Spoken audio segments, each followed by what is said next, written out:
जय श्री महाकाल। कभी कभी देवी शक्तियों के सामने गद्दी लगा के बैठना, उनके सामने गद्दी लगा के उच्च स्थान पर बैठना कभी कभी लोगों के लिए बहुत भारी हो जाता है। आज मैं अपने ही जीवन की एक ऐसी घटनाएं शेयर करूंगा जो कि मेरे स्थान की है। और मेरा ही एक पुराना मित्र था जो ऐसे किया हुआ था, गांव का ही था, मित्र ही मान लो। जब एक साथ में ही थे, अलग अलग लोगों में लग गए, मैं तंत्र विद्या में सीखने में लग गए, तांत्रिक साधनाओं में लग गया, वो अलग चीज़ों में लग गए। तो ये घटना हुई थी अभी फिलहाल में कि उनकी और शादी हुई थी और उनकी औरत बीमार थी।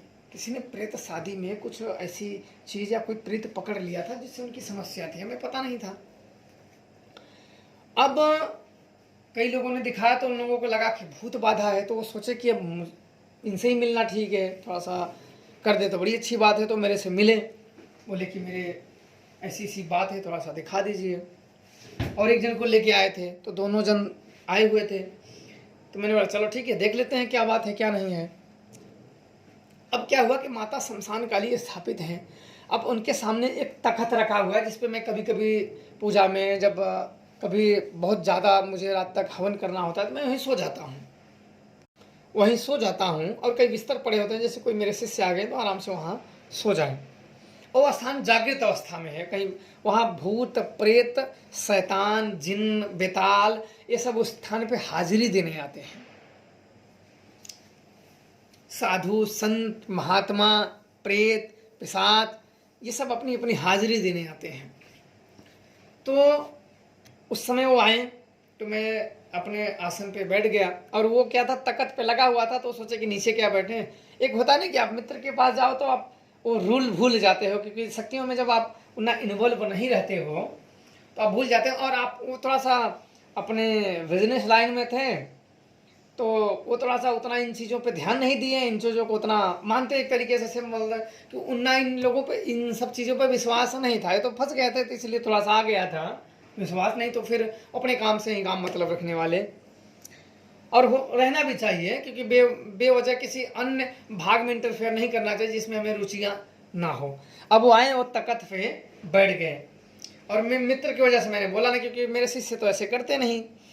तो वो आके तख्ते पे बैठ गए आराम से। अब क्या हुआ कि मैं दूसरे बंदे को जो देख रहा था, अब मैं उन्हें देख रहा था और सवारी वो मेरे मित्र के ऊपर आने लगी। उसको बड़ा अजीब दिखने लगा, शरीर कंट्रोल से बाहर होने लगी, बिल्कुल दिमाग घूमने लगा, चकराने लगा। तो मैं उसको देखा कर इसको क्या हो रहा है।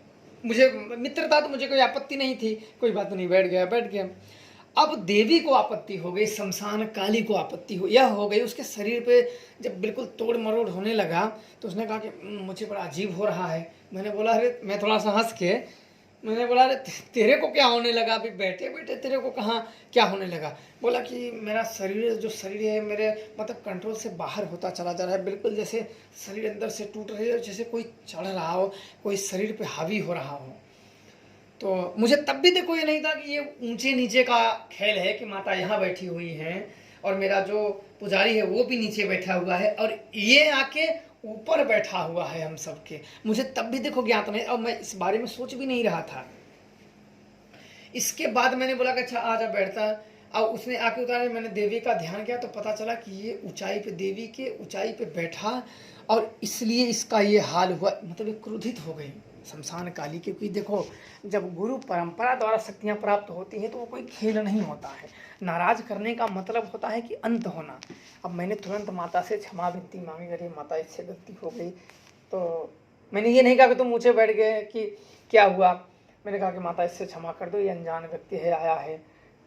तो काफ़ी देर मनाने के बाद तब उनका थोड़ा सा क्रोध शांत हुआ। उसकी शरीर काफ़ी भभूत दिया, कुछ आराम ही नहीं हो रहा था उसे, कुछ ठीक ही नहीं हो रहा था, क्योंकि मैं उन्हीं का नाम लेके उसे दे रहा था और उन्हीं का कोप था, कुछ ठीक ही नहीं हो रहा था। मुझे बड़ा आश्चर्य हुआ। तो जब देवी का मैंने ध्यान किया तो उन्होंने सारी बातें, जब मुझे ज्ञात हुआ अंतर मन में वो चीज़ जैसे आ गई, सारी बातें अब आ गई। तो मैंने सब कुछ उसे प्रार्थना किया, माता से सब चीज़ों से वो क्रियाएं की। करने के बाद फिर मैंने पूजा किया, तब उसका शरीर धीरे धीरे, वो बोली कि इसको बाहर करो, वह स्थान से मतलब नेत्र के सामने से बाहर भगाओ। अब मैंने मजबूरन अपने मित्र को बोला कि तुम बाहर जाओ। वो बाहर गया, नीम के चौतरे पे जब बैठा तो उसका जो तबीयत है वो उसमें से फिर धीरे धीरे सुधार आने लगा। मैंने बोला अब तुम अंदर मत आना, नहीं तो तुम्हारा फिर वही हाल हो जाएगा, अब तुम अंदर आना ही मत। तो बाहर ही बैठा रहा। फिर मैंने पूजा पाठ सब जान के फिर मैं खुद बाहर निकल के गया चौतरे पे, उसको सारी बातें अवगत कराई, सब कुछ समझाया, सब कुछ बताया, क्रिया तोड़ सब कुछ किया गया। और जिनको लाएंगे थे उनके भी जब क्रिया की गई सब कुछ ठीक हो गया। तो कभी कभी ऐसा होता है कि हम नहीं जानते, जो घटनाएं घटती हैं उसे हम जानते भी नहीं हैं और कि ये क्यों घट गई, फिर भी ऐसी घटनाएं जीवन में घट जाती हैं जो हमें बाद में पता चलता है कि ऐसा भी हो सकता है। तो ऐसी कई बार हो सकती हैं। तो किसी भी आप लोग किसी भी स्थान पे जाएंगे तो एक उचित, जैसे होता है ना कि देवी या देवताओं के ऊंचे स्थान पे ना बैठें, हमें कुछ प्राप्त भी नहीं होगा और इससे होगा कि हम उसका अपमान कर रहे हैं। जैसे होता है कि एक गुरु गद्दी हुई और एक इष्ट शक्ति हुई, इन सब के न तो वहाँ इनके आसनों पे ना तो पैर लगाना चाहिए और ना तो इनके अपमान करने चाहिए और ना तो इनकी बद्दुआ लेनी चाहिए। ये चीज़ कभी भी नहीं करनी चाहिए, अन्यथा सर्वनाश पक्की हो जाती है।